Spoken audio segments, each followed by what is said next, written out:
Vanny here. So today I'm gonna take you a little bit on the history journey. We're gonna start here at the iconic Findlay Market at French Crust, where the urban hiker started. And not only that, I have a special guest, Joe Walsh, the man, the creative force behind urban hiker while we watch film. So beforehand, I'm gonna take you on a history run and to where the urban hiker used to meet. This door right here at the Royal Chamber. So we are at the Findlay Market, and the Findlay Market is behind me. And we're gonna go and you see exactly where the genesis of, as you can tell, there's already the yellow. We are at the iconic French Crust. All right, this is where we used to meet.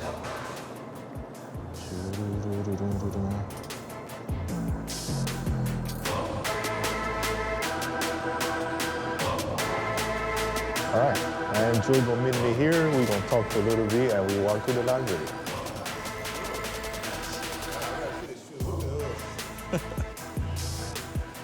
Nice. I put the laces in there. They came with black laces. Oh, thank you. You too. Yes.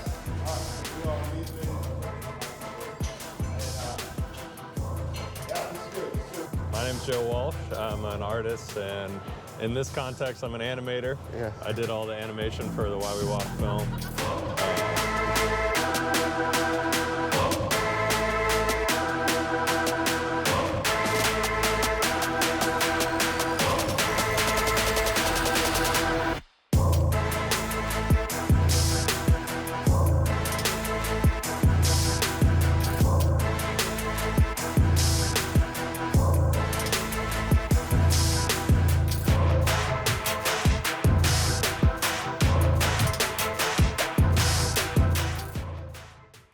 Right, yeah, I mean, I do.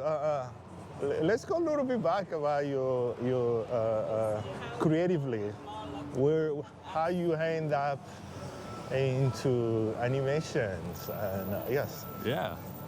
So I went to DAP for graphic design up on the hill, and Yeah, of course, yeah. And you know, I've been an artist my whole life. My parents are both photographers, so I've kind of been around art. Yes. You know, since I was a kid, but my thing was always drawing. And I ended up going to graphic design school because that's the good school around here kind of thing. Right, And, yes. But the whole time I was trying to make art more than design, I feel like. Yes. So that's always been kind of like, I made everything into a hand-drawn project, you know, even when it was supposed to be, you know, digital or whatever. But so that's kind of always my focus. And then outside of school, I've just been like a freelance, you know, artist for hire kind of guy. So same sort of thing though. I'm not trying to do everything, you know, with pen and ink and old school styles. And I've kind of, you know, jack of all trades a little bit, where I do a little bit of everything because I just want to try it. Yes. And you're kind of allowed to do that if you're freelance, you know. There you go. Don't have a boss, so. But yeah, so I was just working and I met Eric. Yes, Eric Bishop, yes. Eric Bishop. I think I actually met him through People's Liberty, which is above French Crust. Oh, yes. Where we were earlier. Where we just were. So that's like, I think he did a video for them or something like that. And I don't remember now actually how we met originally.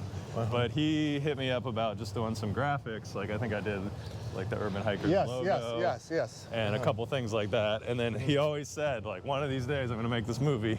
And we got this idea for a movie. And then a few years later, it happened. Hey, what's up, bro? We connect.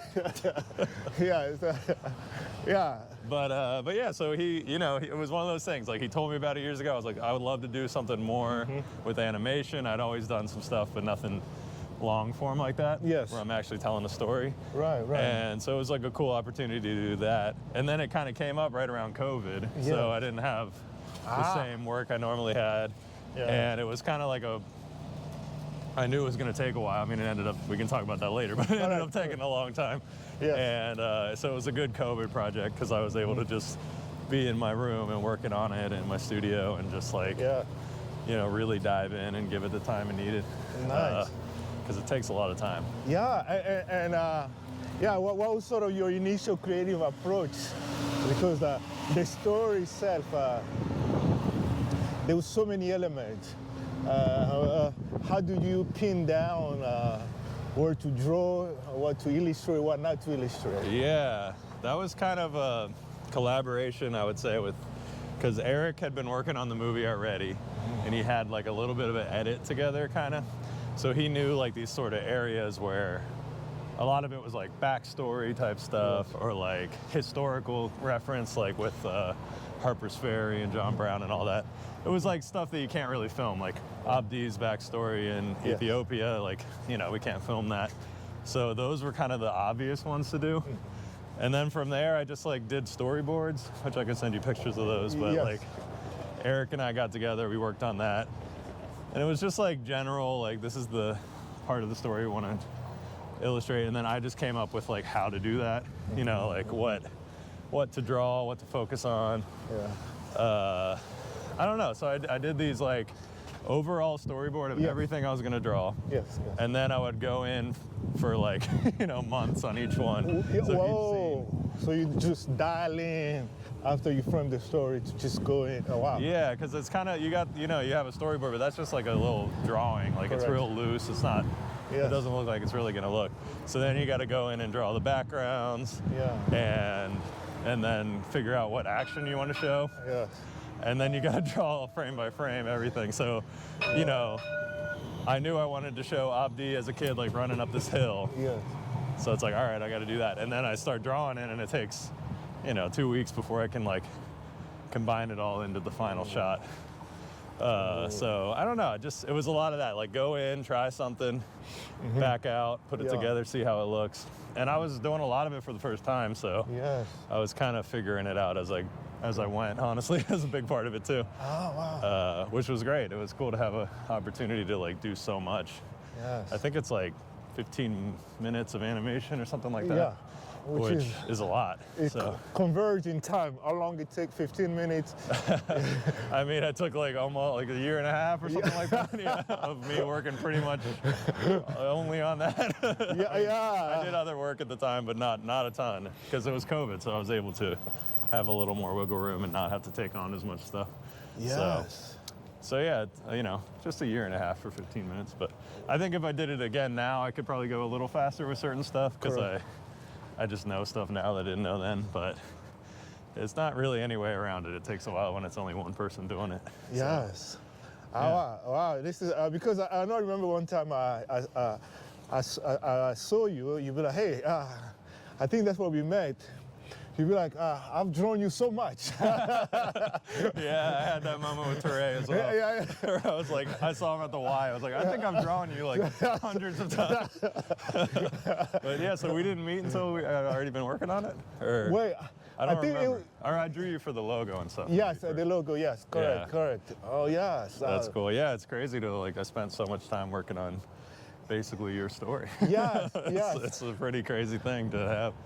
And your arm kind of was hurting. Oh my God, yeah. Yeah, I developed tendonitis. So it's something that still comes and goes, because I still do a lot of drawing for other things. And but I figured out how to manage it. But during that project, it was the kind of thing, like the deadline was as soon as I can get it done, and I knew I had so much to do that I was just always overworking. The next day you'd draw all day. And you got to figure out like how to sit, where it's not gonna hurt and all that kind of stuff. And so I developed this like whole problem in my wrist, and like, I had to like figure out all these stretches and things to do, but it turned out better. At the time I was like, I hope I'm not doing permanent damage, because it's not worth it. But not just for one story. Yeah, right. Like I assume that'll come when I'm older. I'll have all types of aches and pains, but that shouldn't be there yet. But yeah, it was a lot. But it's funny to complain about the physical labor of being an artist, because it's part of the craft. It's part of it, and it's also not that intense, but it's that little tiny you move that thing enough, you can speed up this thing. For you, I know you work in, so as you look back on the outcome of the story, Yeah. That's the whole story, capture the spirit and the effort. Like, yeah, what you saw, what you envisioned is what came out of it. Yeah, I think so. I mean, it was great because I had like pretty much creative control over what I was doing, the animation part.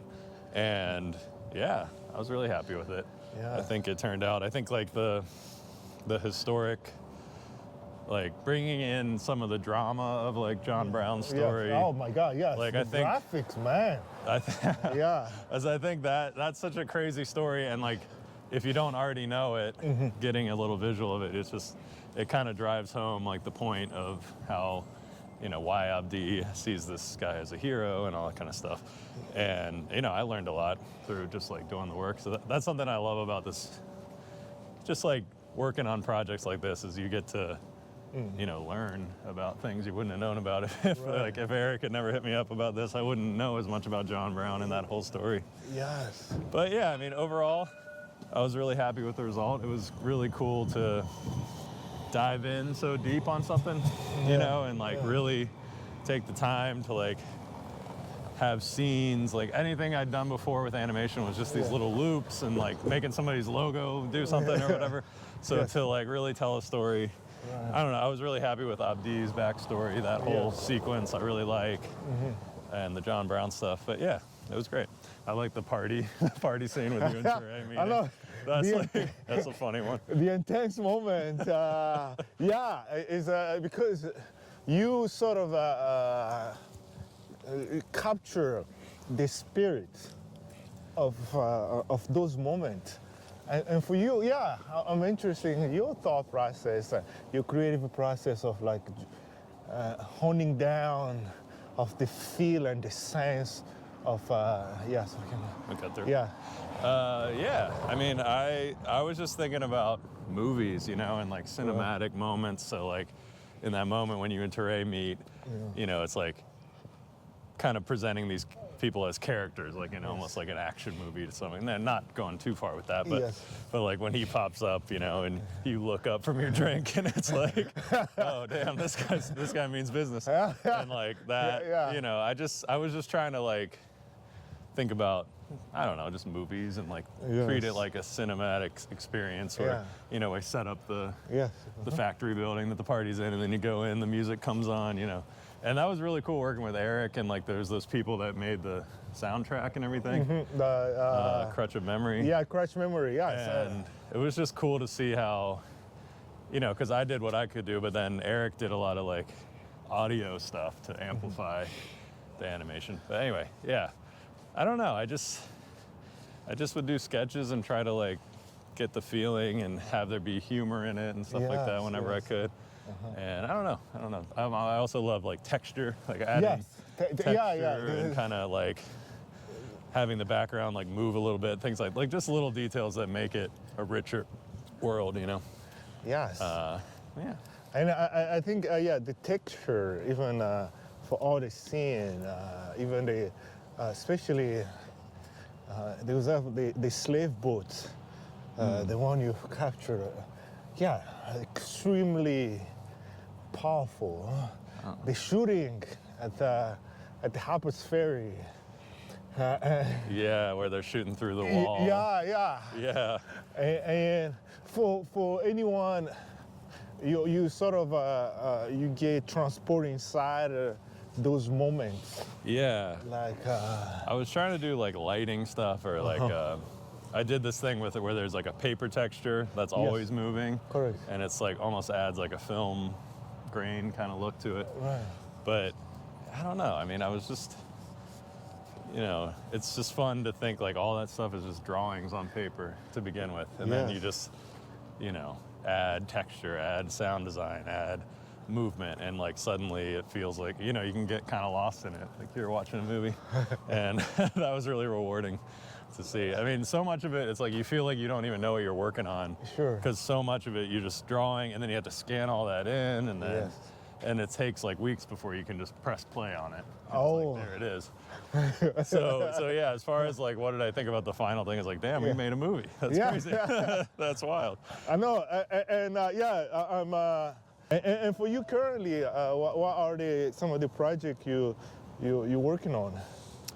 So the big one is this book called The Shifting Ground, which I just put out recently. Right at this exact moment, the first print run is sold out, so I'm trying to get another nice. print run going. Thank you. Yeah. Oh, wow. It's really cool to get it out there. Deserved. And that was kind of a similar thing where I spent like over a year on it, and you know, like no one, you know, saw what I was doing for that whole time. But it's been out for a couple months now, and it's kind of like, it's basically like a graphic novel or like a comic. It's kind of based in reality. You know, some of it is me, but it's a lot of just dealing with like identity and like, so the name of it is The Shifting Ground. It's Shifting Ground. And it's just about how like your sense of self is built on shifting ground that like changes. Yes. You know, sometimes you're aware of you can make changes in your own life, but so often it just happens. And sometimes you don't, like the change in your life, you don't notice until a year later that's changed. Or like, I'm just kind of like playing with these ideas in the form of comics. So it'll be like something like you learn a lesson from some traumatic thing that happens in your life, right? And then you get too comfortable with that knowledge and you kind of forget it, and then something in life comes up again and you realize like, I just had to relearn that lesson I already knew. Like I'm like interested by that and how like, you know, it's kind of hard to have super solid opinions about life in general because they shift over time. And I don't know, so I'm just playing with those ideas in the form of comics. And that's what this book I just put out is. I'm already working on the next one. Yeah. It's like gonna be like 2 or 3 part thing. Oh, wow. But yeah, it's, you know, some of it's my real life, some of it's more these like just ideas. But yeah, that's something that I'm really passionate about because, you know, a lot of when you're a freelancer and stuff, a lot of your work is like you're creating promotional imagery for somebody else's dream, kind of, you know what I mean, a lot of the time. And like even the film, you could say, has a little bit of that. Like I had full creative control over my part of it, but it was, you know, your story and other people's stories. So you're always like, you kind of can't like fully own a graphic design project at the end because there's so many people involved and whatever. So with this book, it's like, in a way, it feels like my first kind of like full-on art statement that I've really made in my career. So yeah, I'm super passionate about that.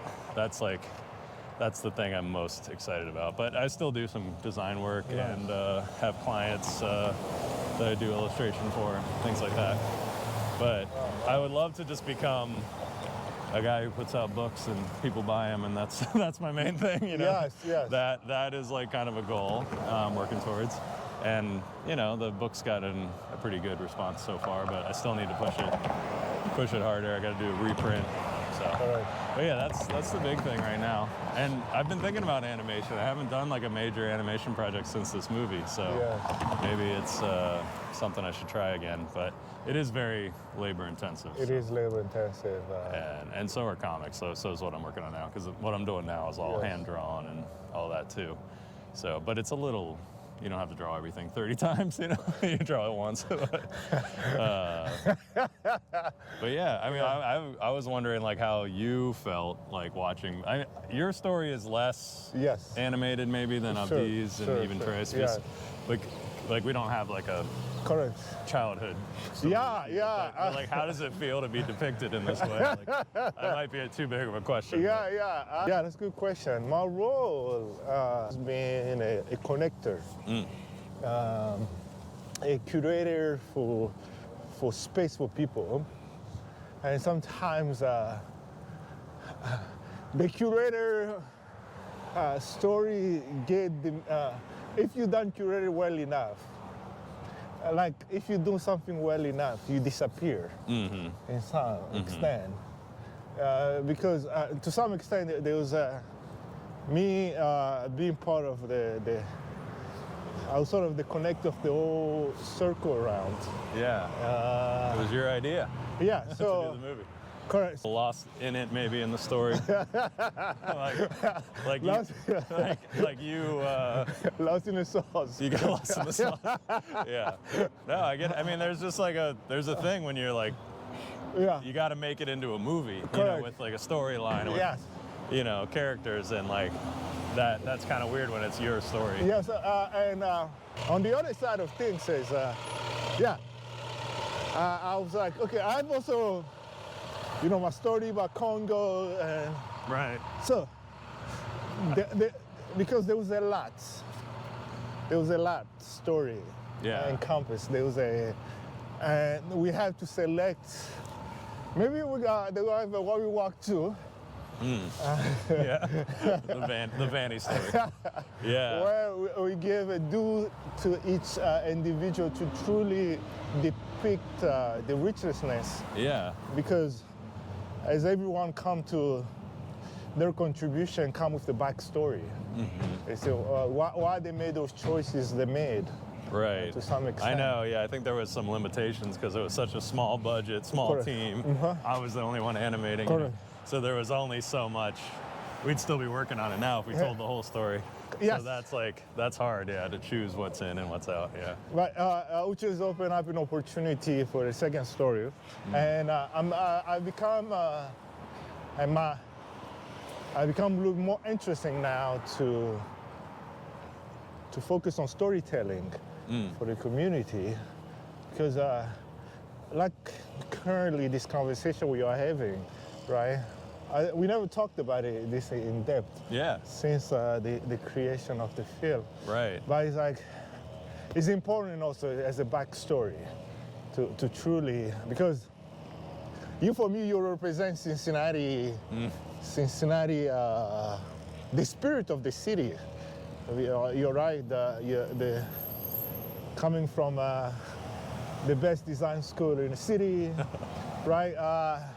And also, you have a keen approach to art. You don't go the easy way. Right. I appreciate it.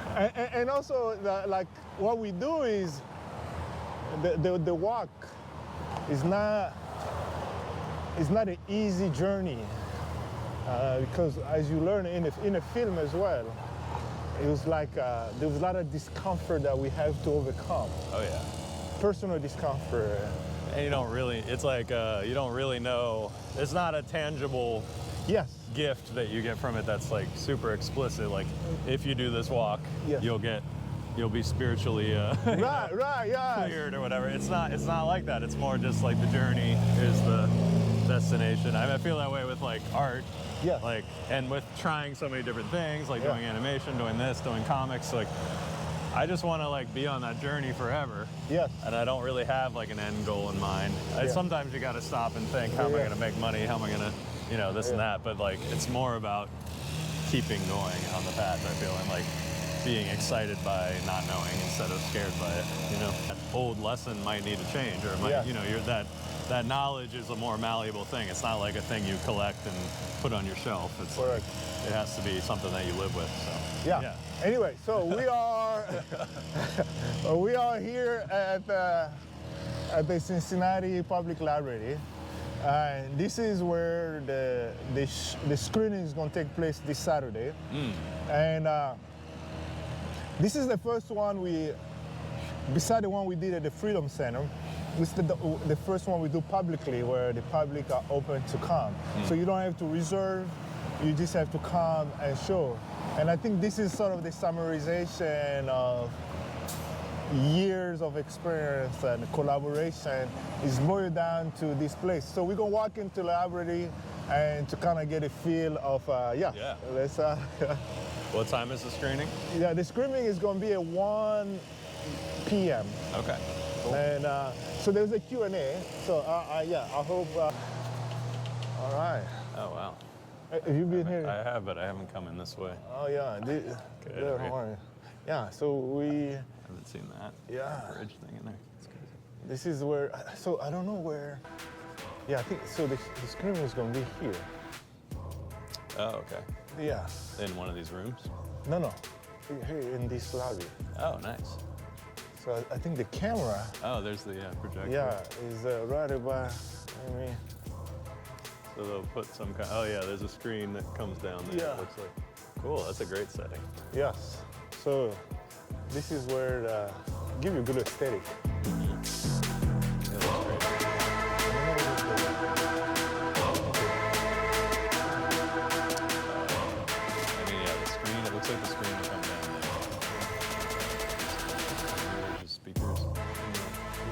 hopefully. Hopefully there's some speakers. Because sound is an important part of the It is, yeah. I'm sure they'll have some. Anyway, we're not gonna worry about it. Yeah, let's not worry about that. Send an email. Yeah. So this is it. This is what is gonna take place, and yeah, I'm excited about it. And you haven't done a Q&A yet. No. Yeah. Who's going to be asking? Yes. Yeah. What you looking forward to what is next on your creative journey? Yeah. And how would you like the city to support you? Oh, I would just say right now the move is just to buy my book, Yes. The Shifting Ground. I'm reprinting it this week, but it's currently available at a few places in town, like Shake It Records and Roebling Point Bookstore, and where else? Some online stores, but it'll be back and available in about a week. But yeah, I would say, check out my current book, The Shifting Ground. I'm currently excited about working on the second one. Yes. As far as support, I mean, I think that's the big one. Just buy the book. It's something I feel passionate about, and I feel like there's a lot of good stuff in there to chew on. You could read it a few times and get something out of it. A lot of great drawings, and that's what I would say, honestly. That's my big focus right now. Yeah, and I guess you find that through following me on Instagram. Yes. What is your caption? Yeah, we will put a caption on. So it's joewalsh.studio. That's my Instagram, but it's also my website, joewalsh.studio. And yeah, I'm always doing new stuff, and that would be where to check me out. And come to the screening. Yes, come to the screening. So yeah, we're here. And watch the movie. Watch the movie. You can see it for free here Yes. this Saturday at 1, right? Correct. But you can also stream it on Amazon and a couple other places. I forget where else. Yeah. But yeah, you should watch it because we did a lot of great work on it, and not nearly enough people have seen it, I can tell you that. Yeah. Yeah. We don't want it to be the best kept secret. Right. And I think that would be a disservice to the community, because there was so much jam inside of the film. And yes, there was so much lesson. There was, yes, it would be a disservice. So we want you, if you already watch it, share with your friends, share with your community, share with people, so that way people can get access to it. Yeah, and come to the screening. Come to the screening. And then send it to people for Christmas. Yes, Christmas. Christmas gift. Yes, you can buy the copy on Amazon and send that as a Christmas gift. As a family can get together and watch people walking and solving problem and conflict, and also exploring new idea together. So yeah, all right, we're here, signing